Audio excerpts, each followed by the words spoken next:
Salut les louveteaux. Alors aujourd'hui en cuisine, on va se régaler parce qu'on va faire un petit ragoût portugais. Alors voilà, normalement dans la recette portugaise c'est du choriçao qu'on a du mal à trouver en France puisqu'on trouve du chorizo espagnol, mais très peu de choriçao. Donc d'ailleurs si quelqu'un a un petit contact, voilà, je suis toujours intéressé parce que j'adore ça en plus. En fait c'est un chorizo mais coupé plus grosso modo, qu'on va dire, avec ça n'a pas le même goût non plus. Franchement c'est bon. Enfin bon bref, donc là on l'arrange, hein, on le fait un petit peu à notre sauce. Donc c'est un plat mijoté, bah oui parce qu'il commence à faire froid quand même. Et puis comme le Covid commence à nous, faut bien se réconforter. Donc on va manger un petit plat chaud, ça va faire du bien. Et vous allez voir, c'est très simple, mais c'est un pur délice. Allez, c'est parti. Alors tous mes ingrédients sont prêts, ils sont là, voilà, j'ai déjà épluché mes pommes de terre, nettoyé mes pommes de terre, forcément, il faut les laver un petit peu quand même. J'ai déjà prédécoupé ma viande, donc en tronçons à peu près de, allez, on va dire 2 cm, on va dire. Hein. Alors, sachez que là, j'ai pris du porc, mais on peut le faire au veau aussi. En fait, le ragoût portugais est aussi appelé un sauté de veau. Donc voilà, vous pouvez également prendre du veau si vous ne mangez pas de porc, ça ira très très bien puisque à la base c'est la viande d'origine. Voilà, pour ce plat là. Donc mes oignons sont coupés, mon chorizo aussi, mes olives sont déjà prêtes, mon porto est déjà dans le verre. Et j'ai déjà fait forcément un bouillon, bon ça c'est un bouillon maison, mais vous pouvez prendre un bouillon, évitez le bouillon cube, ou alors regardez qu'il n'y ait pas d'huile de palme dedans. Sinon vous pouvez prendre un fond de sauce, un fond de veau par exemple, ça ira très bien. Voilà. Dans la casserole, je parle, mais c'est pas tout, mais il va falloir quand même commencer. Donc dans la casserole, j'ai mis du beurre et de l'huile d'olive. Vous faites fondre votre matière grasse. Alors quand le beurre va commencer à être noisette, on va pouvoir y plonger nos oignons. Votre chorizo, ne le coupez pas comme si vous alliez le servir à l'apéro. Coupez-le plus épais. Comme ça, au moins, il restera bien en chair et il va mettre du temps à griller, quoi. Si on ne veut pas le retrouver carbonisé, ce serait dommage quand même. Alors petit rappel pour le beurre de noisette, souvenez-vous, je vous ai déjà dit, en fait c'est quand le beurre arrête de mousser, en fait il arrête aussi de chanter, parce que là vous voyez, il commence à chanter, on l'entend.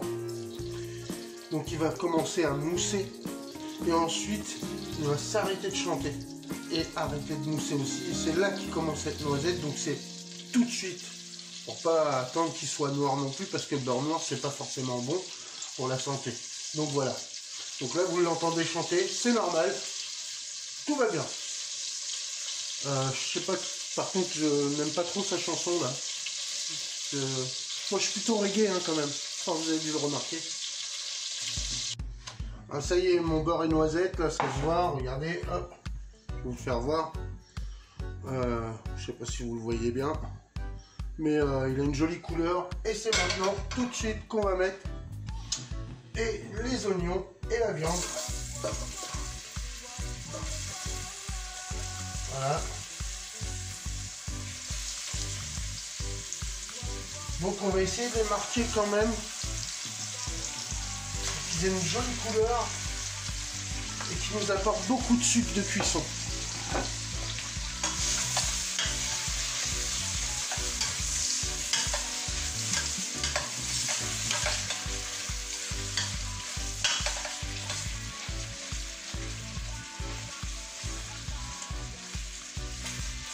Bon, moi j'ai changé de feu, hein, j'ai mis sur un feu vraiment fort. N'hésitez pas à faire autant, à en faire autant.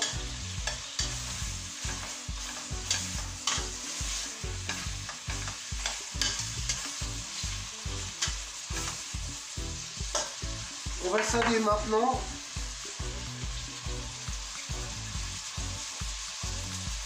Alors attention, pas sursaler parce que le chorizo est déjà bien salé. Et nos olives aussi. Donc faites attention à ça. Là j'ai mis juste une pincée de gros sel, ça va suffire.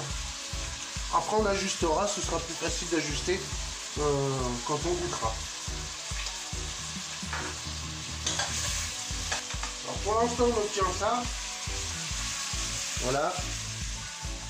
Et on va rajouter tout de suite le chorizo.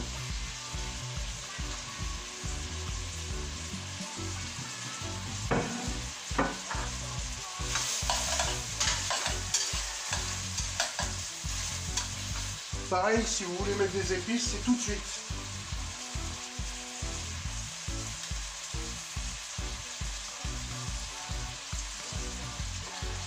Un petit mélange d'épices. Voilà. Vous faites ce que vous voulez, vous n'êtes pas obligé. Parce que le chorizo quand même est pas mal épicé. Moi j'aime bien, voilà. Donc alors si vous mettez un mélange d'épices, vous pouvez mettre un mélange d'épices genre Colombo. Bon, il faut qu'il y ait du paprika, du gingembre, ce genre d'épices là.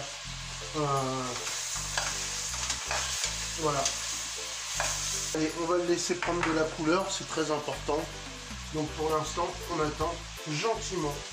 Vraiment des sucres de cuisson qui soient collés autour de la viande, que la viande ait vraiment pris de la couleur.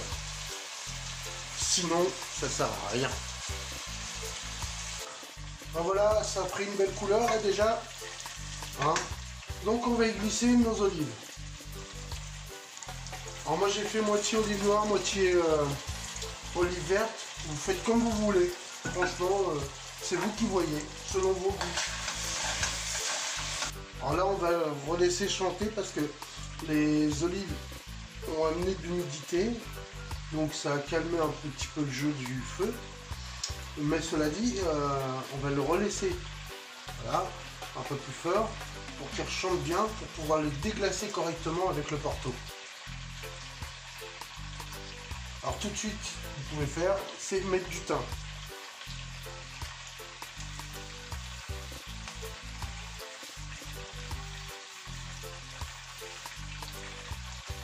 Allez, on y va, on met le porto.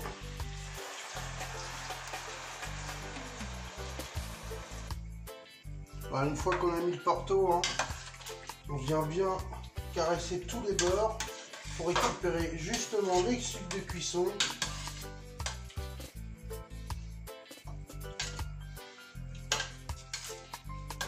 Très important. En fait, ça nous permet de décoller tous les sucres qui sont attachés au fond de notre casserole. C'est ce qui va donner du goût, hein, tout simplement. Là, maintenant, on va attendre la nouvelle ébullition avant de mettre notre fond de volaille, notre fond de jus. Là, on peut commencer à le couvrir aussi. Donc, c'est parti, on le couvre. Parce qu'il a froid, il faut le couvrir.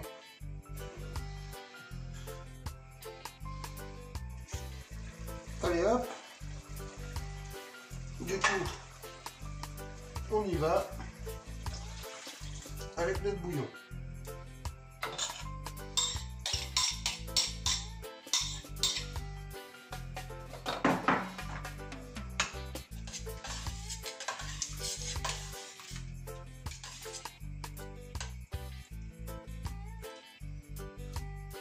Surtout, n'oubliez pas, recouvrez aussitôt.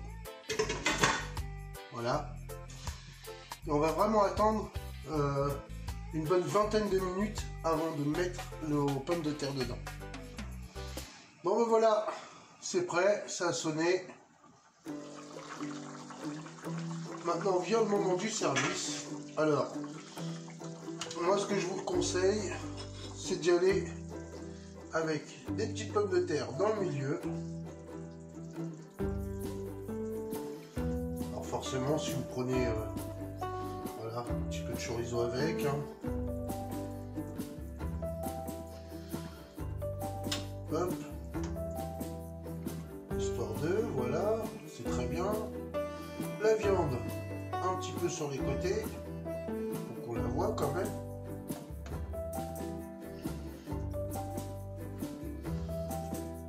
Alors après, hein, selon selon les mangeurs que vous avez à la maison, vous garnissez les assiettes. Voilà. Encore un petit morceau. Deux. Hop. Voilà. Et là, on vient mettre un peu de garniture, c'est-à-dire un petit peu d'olive. Et un petit peu. Hop. De chorizo aussi.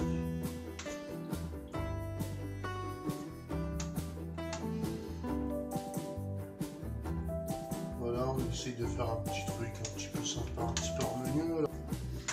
Et déposer un peu de sauce. Bon, je dirais pas hauteur, mais une bonne petite bouche. Voilà, histoire d'avoir quelque chose de plutôt copieux quand même.